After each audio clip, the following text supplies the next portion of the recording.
role of international innovation in the accelerating human space exploration. This is plenary number 7, the penultimate plenary and the penultimate day of this International Astronautical Congress. My name is John Charles. I'll be the moderator today, and we have a panel of people who are nothing if they are not innovators. To be involved in the space business requires innovation. The panelists are, as seen here, Dr. William Gerstenmaier, Associate Administrator for the Human Exploration and Operations Mission Director of NASA. We have Jan Werner, who is the Chairman of the Board of the German Aerospace Center. Instead of Martin Zell, we have Bernhard Hoffenbach, who is involved in strategic planning for exploration for the European Space Agency. We have Chiaki Mukai, who is Chiaki Mukai. And we have Jean-Claude Pieboff from the Canadian Space Agency, and he is the Director General for Space Exploration for the Canadian Space Agency. I want to tell you a little bit about innovation and what it means to me. Just a second here.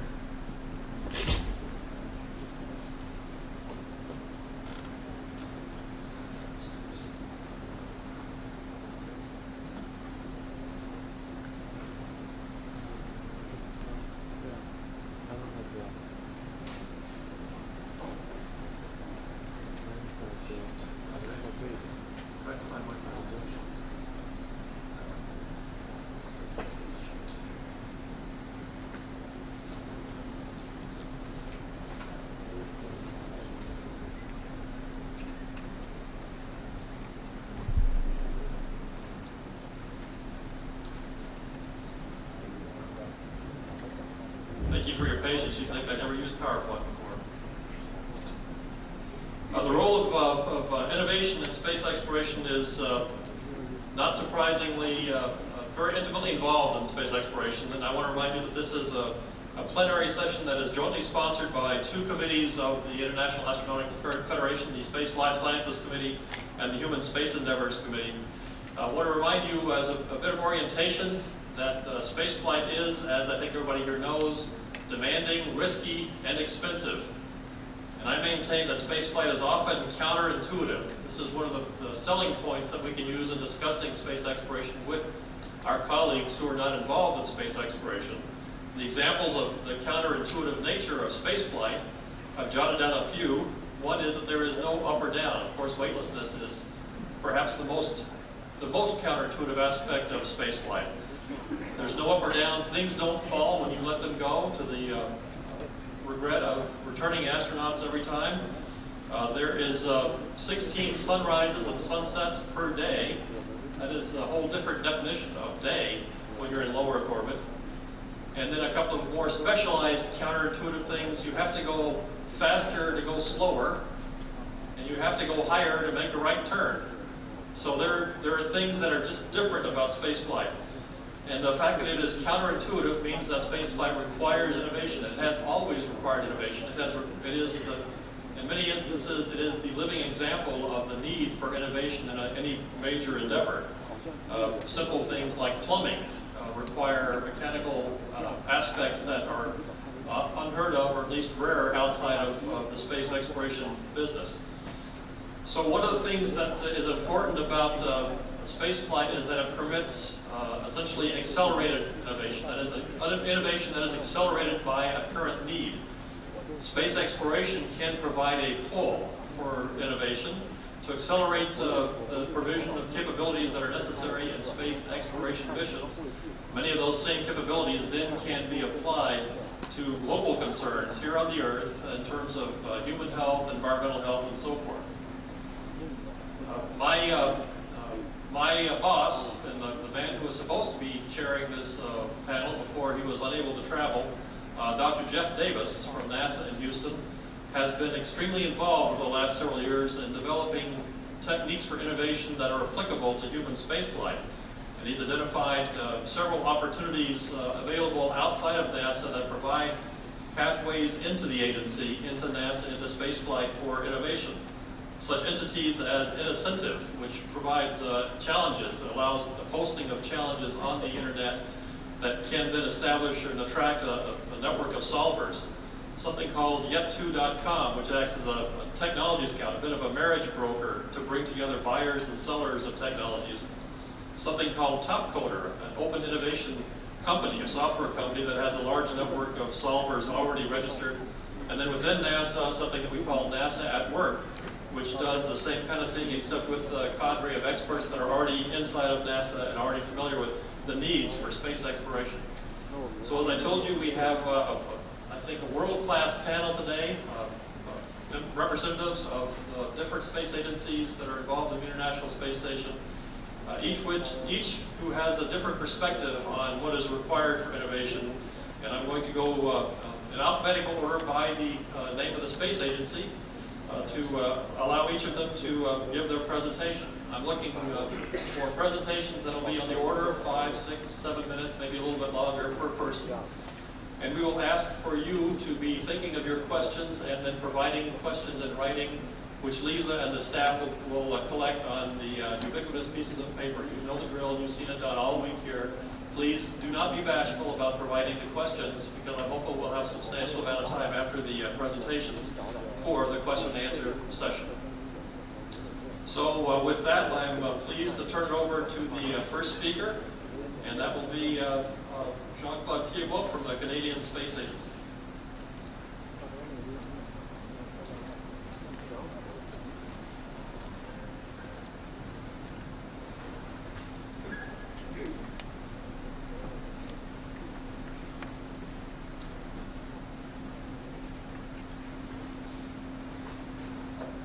Thank you, John. So it's a pleasure to be here and to discuss innovation. Innovation is really a key item. And I will start with what is from a government point of view in Canada, what is innovation and science and technology. So science and technology is not the end in itself. So we use that to push the frontier. And what we want to do with innovation is to convert that science and technology knowledge in something useful that we can use. And typically, space exploration is also pushing the frontier. With space exploration, we go at a place where nobody has been, and so we push out the frontier. So exploration is innovation. And innovation now, we don't do that alone. We need to collaborate. We need to find a new way to do the collaboration, to do the innovation, and to push this frontier. And that's why, as part of the government S&T strategy, there's this two items: pushing the frontier, transferring that to something useful, and doing that in a collaborative way. Human spaceflight is always pushing trying new stuff, and we need to basically integrate different solutions from health, medicine, life science, but also in terms of technology. Like to build a space station, what's required to bring new technology, new approach, new robot, but also a new way to live in the space station, and as we saw, to understand what is to be living in microgravity. There's a few drivers and challenge in doing innovation in a collaborative way, and this has been something that is not existing only for space, but in all the research and development. If you want, we push, and ISS is a really good example of something that we do together. We have been innovating on the science and technology side, but we have been innovating also in the term of how could we collaborate with that many space agency and that many country to build something that we will use together for many years. And so we need some clear way of sharing the data and an open way. We need some common objective. If you don't have the same objective and if you don't agree where you want to go, you cannot do a real collaboration. Typically now the resources are constrained, and we need to optimize the resource in terms of funding, in terms of people. And this could result in two things. One, you will be very protective and you don't want to share anything. And the other approach is you will be more open and you will share your data in a very competitive way. And we have been trying both in Canada, and typically the pre-competitive approach where industry, university, and other organizations put their resources together to find pre-competitive solutions it's working quite well. An issue also to transfer science and technology, so basically the research in innovation is to be able to what we call the valley of death. At some point, you need to invest and to do something to be able, because innovation is not just finding something new, it's finding something new with doing something useful with that something new. And that's where we have to find ways. And this is something, like at least in Canada, we are still struggling to convert this much research and innovation.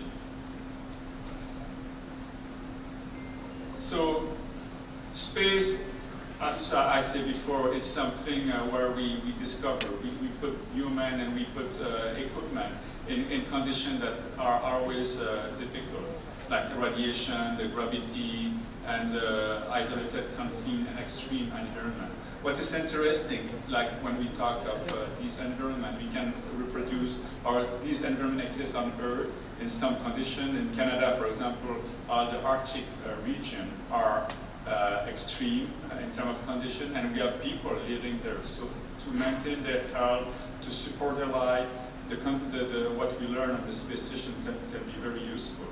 Also mining, now we are mining at basically 2,000, 3,000 meter deep, and the conditions there are very hard. And so teleoperating a robot on the space station and teleoperating a robot at 3,000 meters is very similar.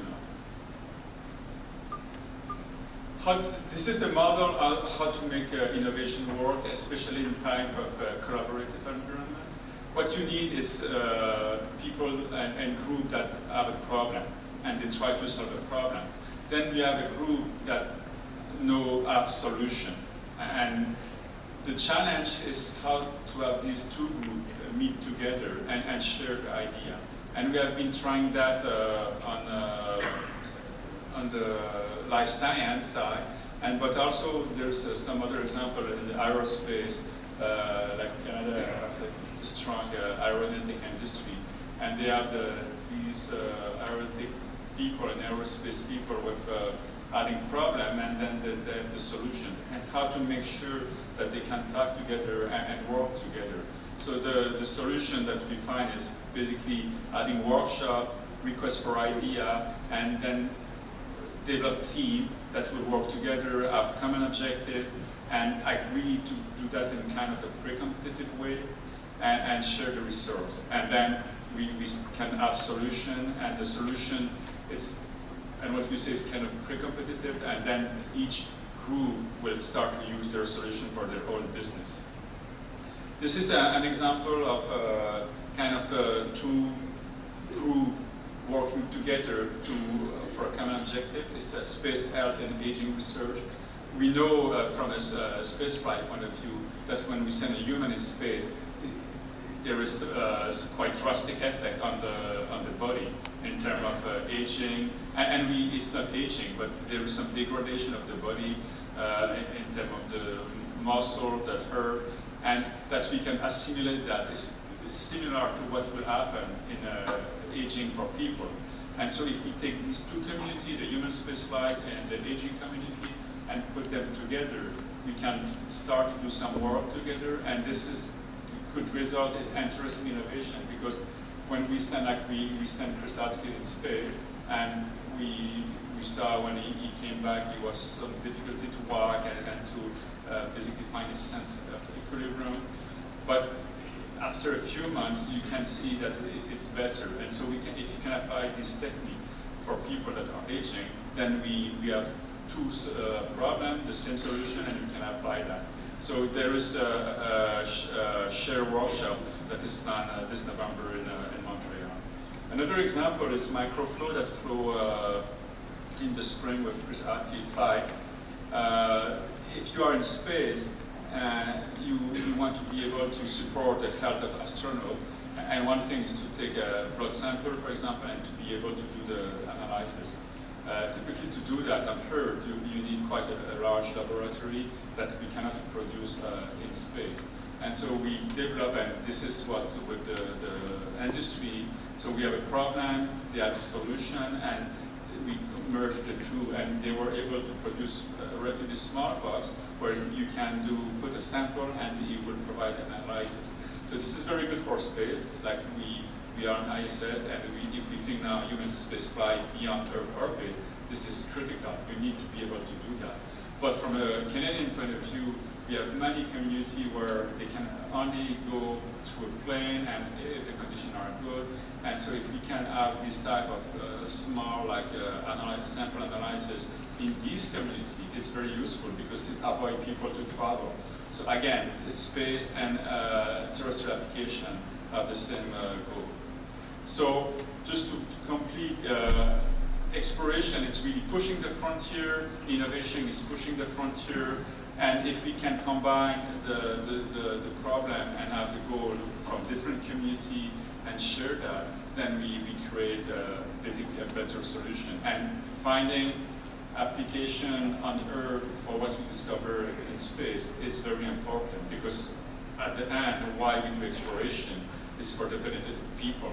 And it's not just for science and technology, it's not just to push the science to have better technology in space. Thank you.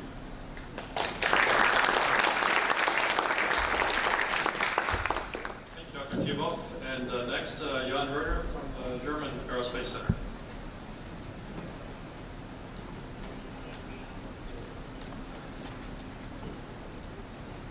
Yeah, thank you very much, and good afternoon, ladies and gentlemen. It's a pleasure for me to talk a little bit about the innovation in human space flight, space exploration, as we see it from the German perspective. The most important question for us in these days, and I hope you can acknowledge that, is not what are we doing, how we are doing it, when we are doing it, etc., but the question is why are we doing it. And this is not only for us, but especially also to convince citizens, to convince also politicians who give us their money, the taxpayers' money or the money, the budget of the state. And sometimes we forget about this why question, and we are so fascinated by doing something, and afterwards when we did something and we were asked, then of course we have an answer. For instance, like in this picture, very simple. Why should we paint the moon? Yes, because it's there. But this is, from my point of view, not the right solution for the future. We should put the right question at the very beginning, and I know that we don't know all the reasons we can afterwards show. But if you put the right question at the beginning, and then have a seamless chain to what we are doing, when we are doing, how we are doing, etc., then it's clearer. So that means at the beginning there should be some challenge, which is the motivation. It can be global challenges, it can be special technological challenge, so there are different challenges which we consider, and then by some method and hopefully some new ideas, then we come to some solutions. So I would like to change in the paradigm from post-justification, so we did something and we can explain you why we did it, to a proactive process chain to answer the question why at the very beginning. I know again that we don't know all the results at the beginning, but we should have always some goals which we expect to happen. And then we report afterwards also about additional results which may occur afterwards. In many fields, also in space, we are talking about the so-called technology readiness level. And this explanation, this definition can be very fine used to explain also what our understanding of innovation is. Innovation for us is not just something new. Innovation for us is something which is related to the technology readiness level. So I just have to shift it a little bit and then put it into another picture. And you see we are starting with basic research from the very left-hand side, and then going over by applied research through the development and finally to the market. And market can be just a simple one person, a unique person. It can be industry, it can be also society. So it must not be a product you can have in your hand. It might be also some results for the society as a whole. And then we have the chain from invention to innovation, and we are fighting to have a seamless chain of innovation. That means this way, from the very left to the very right-hand side, should be really without any gap, which is really a challenge. As for DLR, we are putting this in another diagram. You see we are doing aeronautics, space, energy, transport and security, and we are following this line from invention to innovation, seamless within our center. But in addition, we would like to use these results also in other fields, for instance, some space developments, using them at a certain point in time also for totally different markets, for instance, like we heard already, for the medicine part. But it would be also nice to have it the other way around. And you see here some white area, which means that within DLR we are coupling these areas all the time, and we have a special instrument to go over here because we need industry at a certain point in time, and we call that the technology marketing. So for the coupling in this direction, we are using other research and development entities, industry, and small and medium-sized enterprises. And now, looking to what we are doing, let's look to the ISS, which is always a very good example because it's international, or I should say multilateral, because we are not really having all our nations of the world on the ISS, so it's at least multinational. And now, anticipated goals of human space flights and also results we got already can be clustered in several ways. I have here a list, and you will see that some of the lists are really directly looking towards innovation. Housekeeping, we are doing housekeeping. It is not that easy, but it's not the main goal. We are doing to prove that man can live in space. Is that really a final decision of innovation? Not to my understanding. We can show that we have competencies in our different nations. Again, it's nice for industry, it's nice for the pride of the country, but it's not innovation. We are pioneering. This is part of our human heritage, to go to the North Pole or to go to Mount Everest. Very nice, I like it, but I think we cannot convince all taxpayers by that argument. And there is Noah's Ark effect, as I call it. What I mean is, we know that at a certain point in time, this Earth, if mankind is still alive, I doubt, but anyhow, if it's still alive, we have to find another planet where to live. So the question is, what can we do in order to prevent any change of our Earth right now, and to have it also possible to leave if necessary. So we should secure life on Earth as well as looking ahead to leave this Earth at a certain point in time. International cooperation is also important, but you see, all of this is not innovation. Innovation comes if we are doing scientific experiments, this is one point, and innovation comes if we are developing technology, and both is done on the ISS as well as also in other fields, for instance, as I call it, the LAFO mission. I have to apologize for the word, Bill, I hope you accept that. But you see, the only difference between the two pictures is, here is written space flights, and here I wrote space exploration. So that's the only difference, and I'm sure we can use those type of missions also for future innovation. If we look to innovation, as I mentioned earlier, we have two kinds of innovations. One is space for space, and one is space for Earth, as you mentioned also, Jean-Claude. I call it always the Teflon plan effect, well knowing that the Teflon does not come from space, but everybody understands what I mean. And of course we have these examples, and I could give hundreds of them, and you could add some more. I would like to add one from the technology field. This is some casting development which was produced in the ISS, and now new turbine plates with titan aluminide alloys are produced just by knowing, for instance, the viscosity derived in space. Or another example, temperature regulation in humans, which was developed, and the sensor were developed for investigating the situation in the space, and now we can use it for heart transplantation, for baby incubators, and mine workers. So there are a lot of different applications, and all of you, because we are more or less all baptized for space, I'm sure we could find more than these examples. But what is really important for this seamless chain of innovation, that we institutionalize the chain of innovation. That means we have some instruments, not only words, how to come from invention to innovation in different fields. And at DLR, we opened a new laboratory, which we call NV Hub, and this is directly connected to the research at ISS. So we are combining space experiments to come to really results on Earth, and by the way, also the other way around. But this is one way to institutionalize space and Earth experiments in once. So finally, for me, it's very important that innovation for space is, of course, something which happens more or less automatically, because we have some challenges for space exploration, but we should at the same time look also what we can do to provide opportunities for other applications, and I call that, exactly as Jean-Claude said, innovations for Earth. Thank you very much for your attention.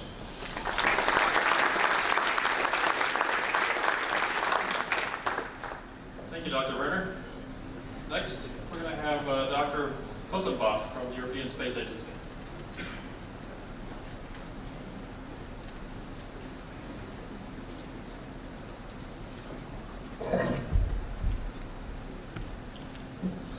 So as I don't have slides, I will just talk a little bit in a different way about innovation.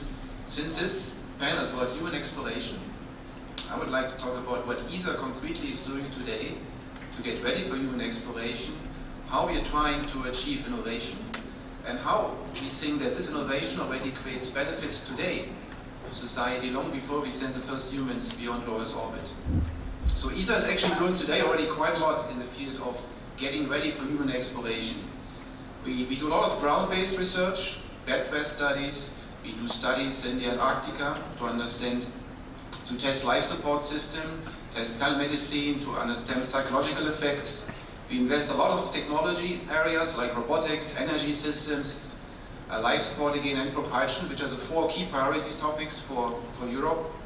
We also use ISS to demonstrate some critical systems, like maturing life support system, demonstrating advanced teleoperation, which is important for future missions into deep space. And we also implement robotic missions, and that's important. Robotic missions, like the ExoMars missions to Mars, are key in preparing for human missions to Mars. These missions do not only address very important scientific questions, they also characterize the environment of Mars, which is important for human mission designers. They characterize the atmosphere, they try to understand hazards like biological hazards, dust, and they also try to understand the resource potential. And also we prepare already today the European astronauts to take part in future exploration missions. We have just developed a new kind of astronaut training, the so-called cave training, where astronauts work in an isolated condition with little food supply, with little privacy, in a condition which simulates really what they would need to do later on a planetary surface. And finally, we do a lot of research on ISS. I'd like to talk a little bit more about the research we do on ISS. One of the key areas on ISS is human research. And 50% of the experiments we do on board ISS really prepare for human missions beyond low Earth orbit. So for example, we're trying to develop countermeasures for bone and muscle loss. That includes new medication, that includes new exercise devices, but it also includes other approaches to nutrition. We try to characterize the radiation environment on board ISS, trying to understand the temporal, the spatial variation. We try to understand how it impacts an astronaut during EVA. And now also we're developing personal active dosimeters for astronauts, which becomes very important as we send astronauts further into deep space. Another interesting field is we try to understand the energy demands of astronauts in space. As we send astronauts into deep space, we need to optimize the food supply because there is no resupply, and Mars is one of the key constraints for future deep space missions. And then furthermore, we try to develop systems which monitor the fatigue of astronauts, which is very important. As astronauts do critical mission operations like EVA, you need to know when they get tired to get some on time back into the station.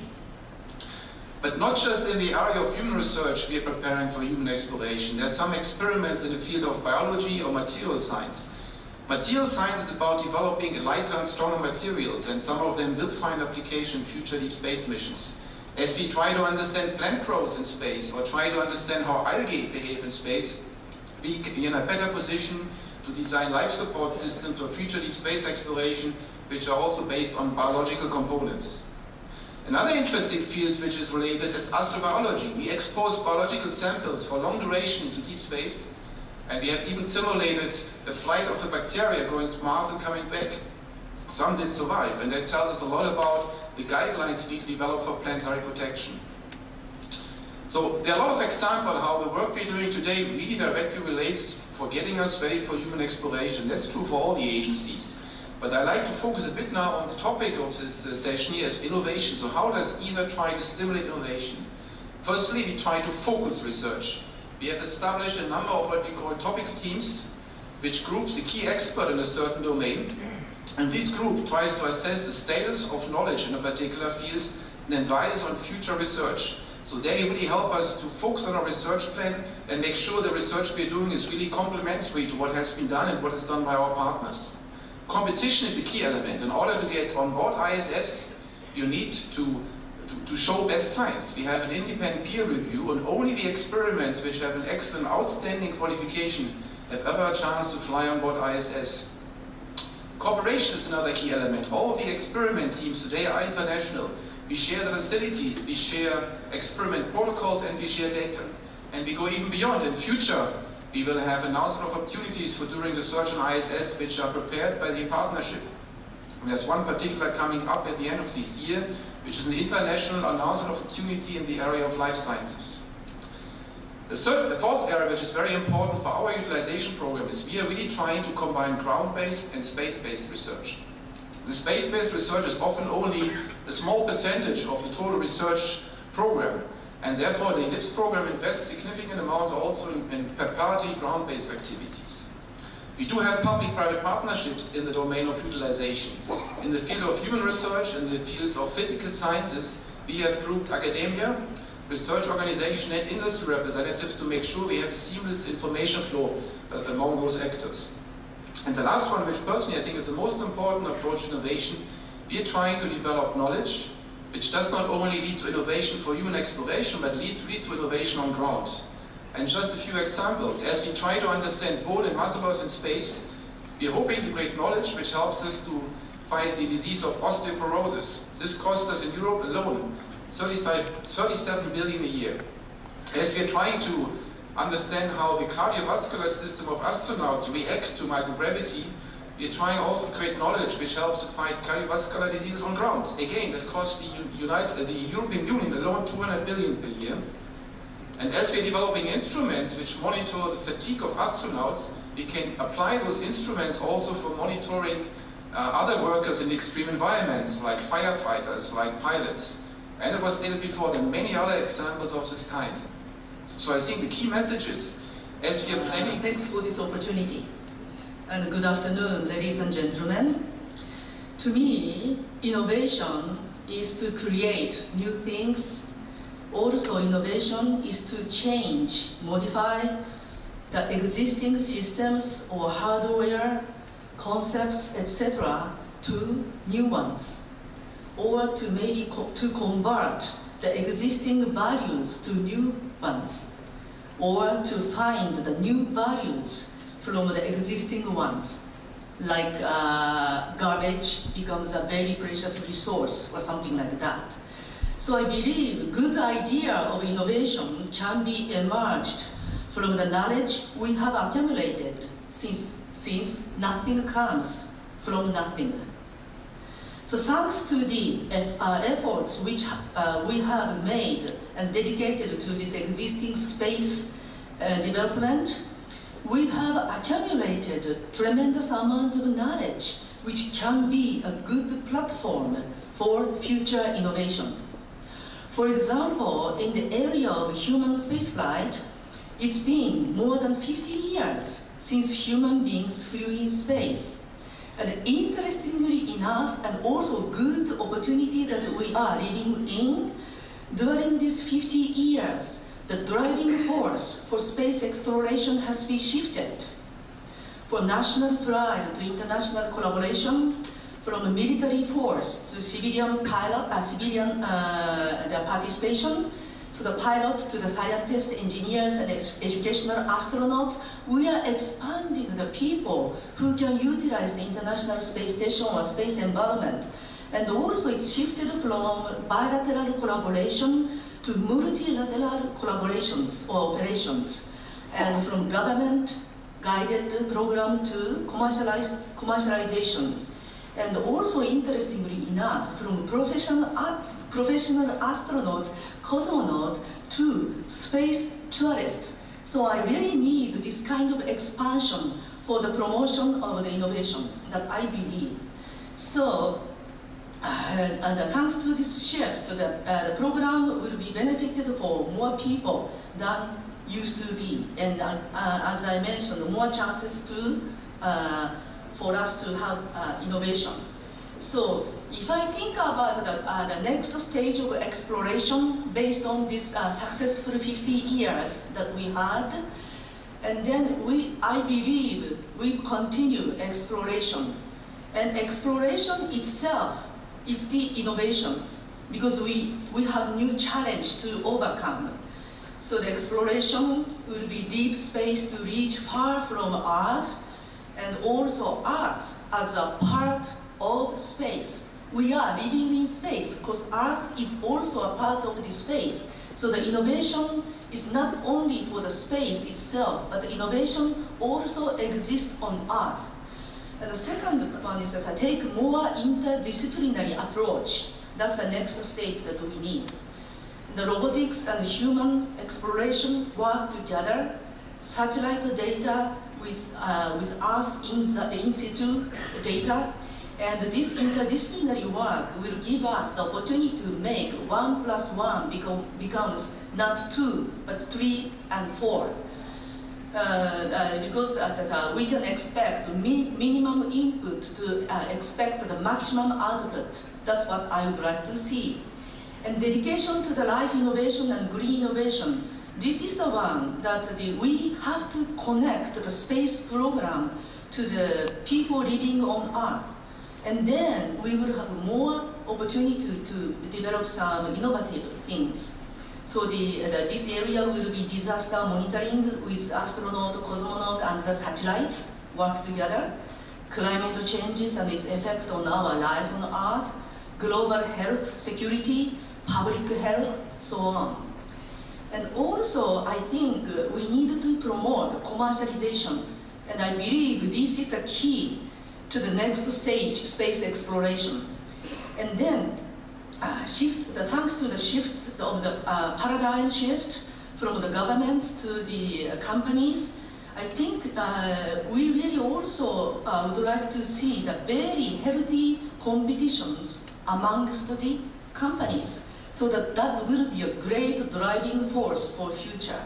And then the space tourism is one of the very potential area, because we have to make sure that not only the trained professional astronaut, cosmonaut can fly, but also everybody who wishes to fly needs to fly into space. And it's a big challenge and an innovation we need. And also, last but not at least, seek tangible and non-tangible benefits. Don't limit your imagination to just make the tangible profit. So not only the material spin-offs, but the global awareness of Earth as our home planet, and also education, public education and student education, any kind of education. Educate myself itself is good, because education is like planting the seeds for future to see the big trees. And then this is the last slide that I have.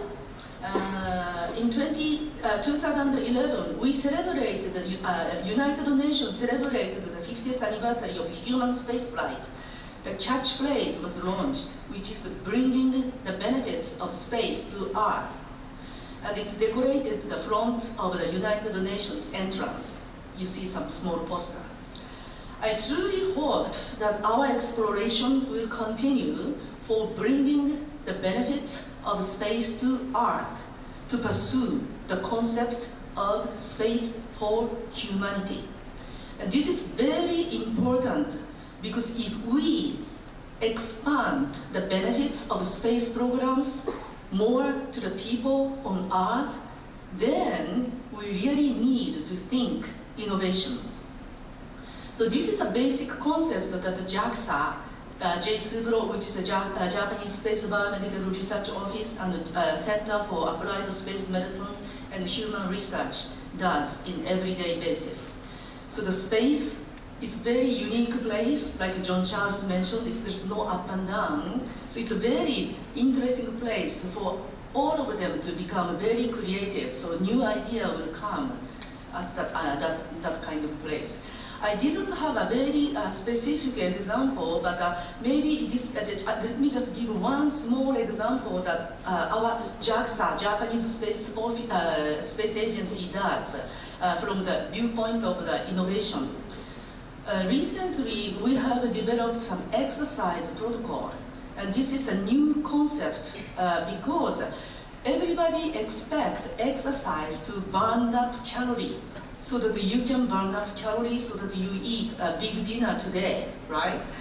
So the exercise requires a lot of calories. But somebody pointed out, like, if we send the human beings to Mars, food is very important.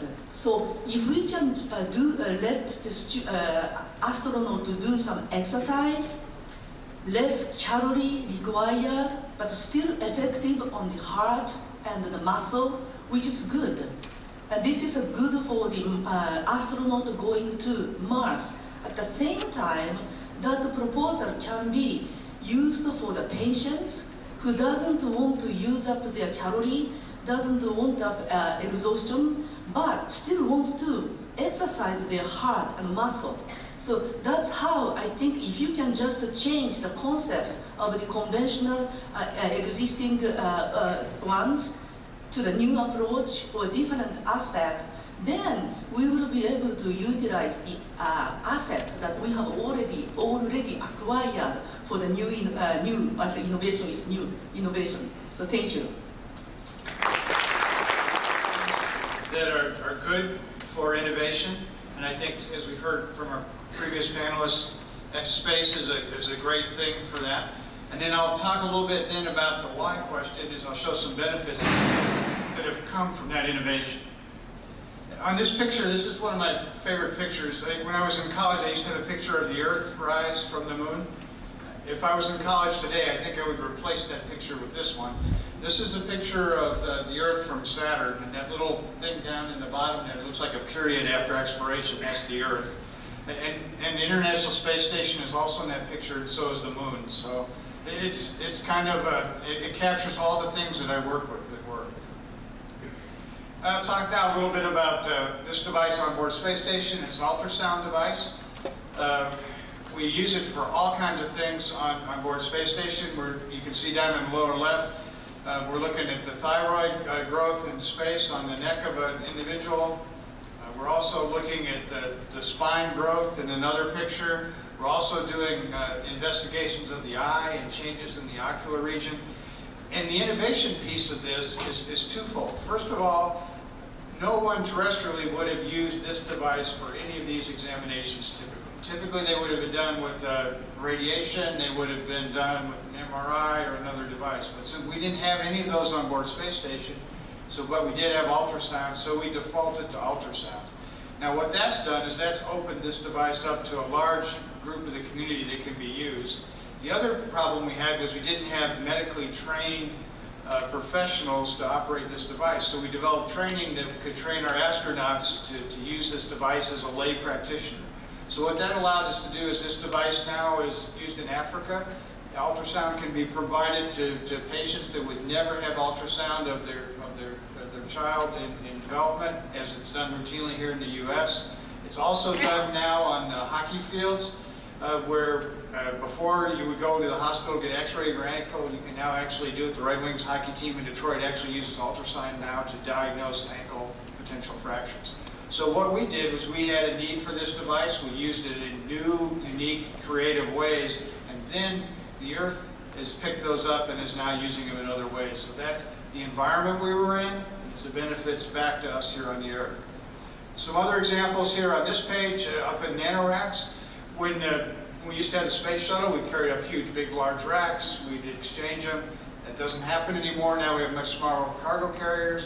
So we kind of grabbed some things from the CubeSat world, and now we have very small devices that we can fly called nanoracks, and we've standardized the interface, just like the CubeSat interface. So now we have high school kids that can actually build a project, a science fair project. They can load it in one of these little boxes, take it to the station, plug it in, and actually get results back from space station.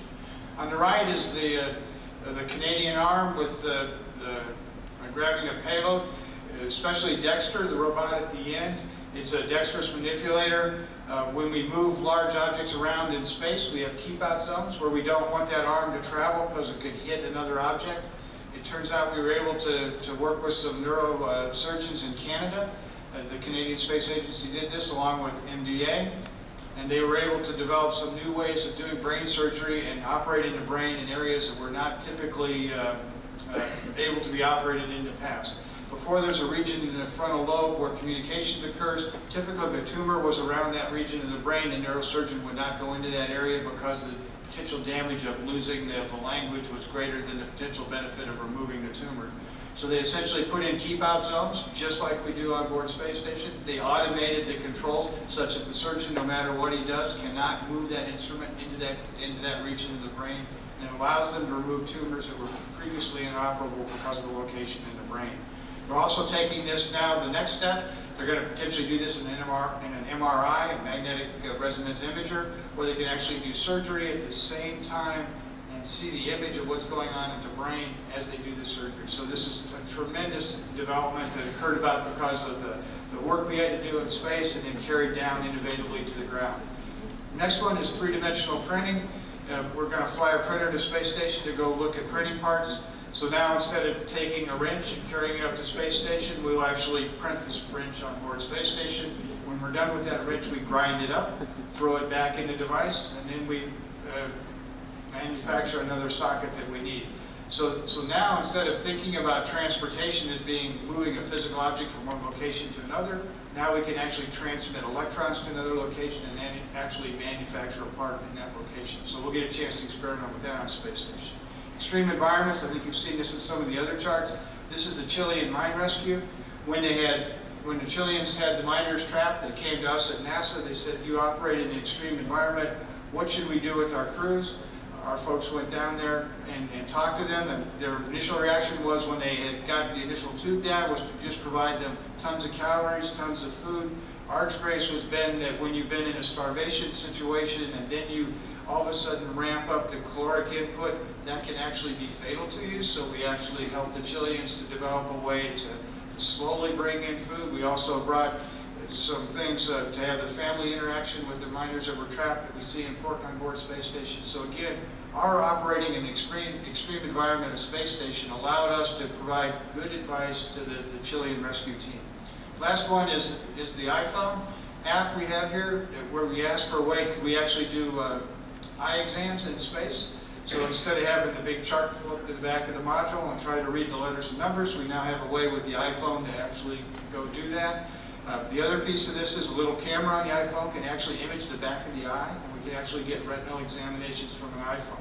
So what we're doing now is we're learning how to use what was a terrestrial device, and it does amazing things. The other thing we're doing with iPhones, you start seeing them now show up in satellites. They have to have accelerometers in them. We need accelerometers. They have cameras. So we're actually starting to manufacture some satellites out of essentially iPhone parts. So be careful if you lose your iPhone and maybe become a satellite tomorrow. Last thing I'll talk about is the one-year mission, and John Charles can talk about it in depth. We have 2 crew members who are going to spend some time on board space station for 1 year. We've done that research on John's little temperature chart to really start pushing some new technologies in the propulsion area, and we really haven't done that investment. I think we're complacent in thinking we're there, so I think it's an excellent question and something that we ought to think about trying to push and look at some ways to get some basic research and look at some new propulsion things.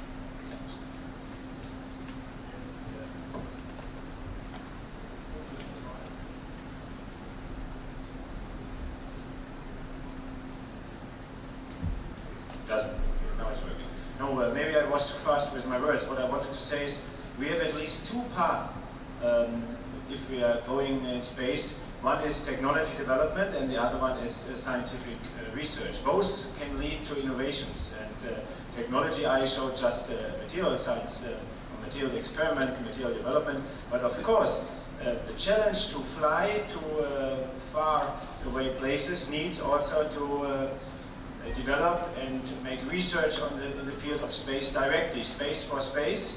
And I'm sure at the end we will also have some byproducts on Earth, but therefore propulsion is of course one of the very serious questions we have to solve if we want to go far beyond low Earth orbit. So I totally agree with Bill. Good. Another question we have talks about the value, the socioeconomic value of innovation.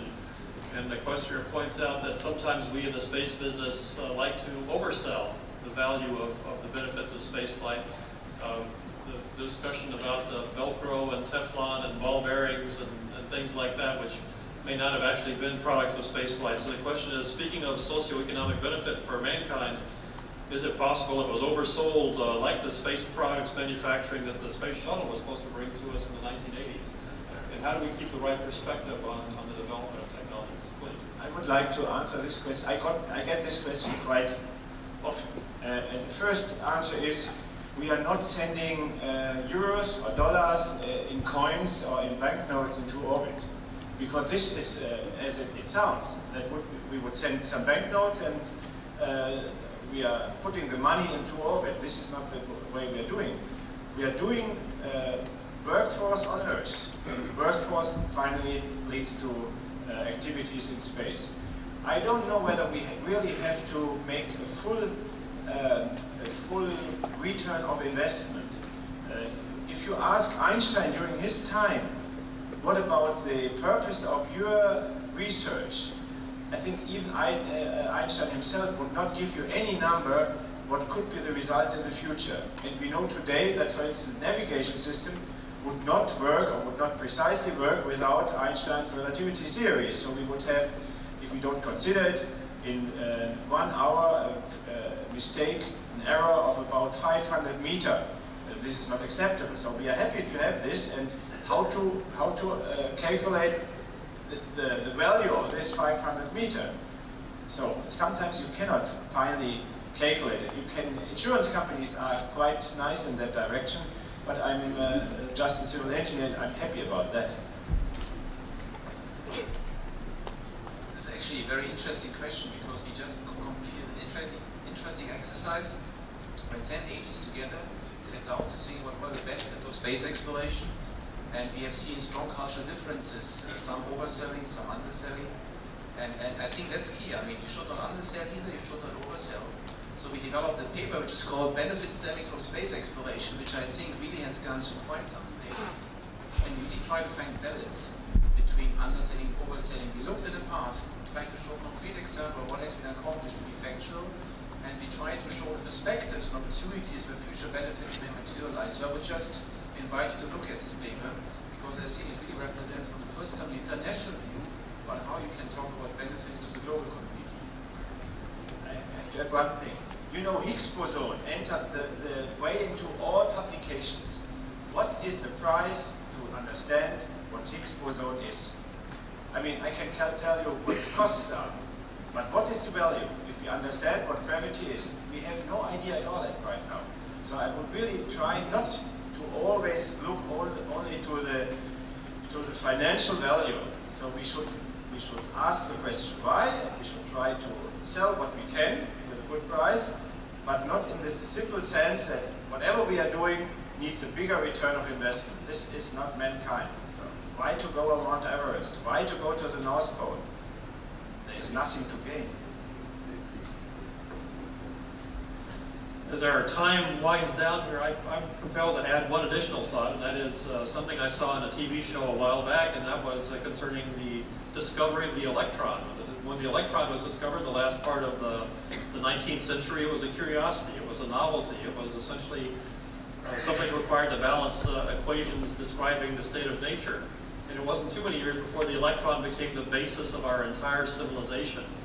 The discoverer of the electron, I've forgotten who it was, somebody may remind me, would never have predicted the value of electrons and electronics and electrical devices. So it's easy to oversell, it's easy to undersell some things, and it's easy sometimes to misunderestimate how much value will come from discoveries. That pretty much uses up the time we have for this panel today. I thank the panelists for your very stimulating, interesting discussions. Thank the audience for joining us and providing questions.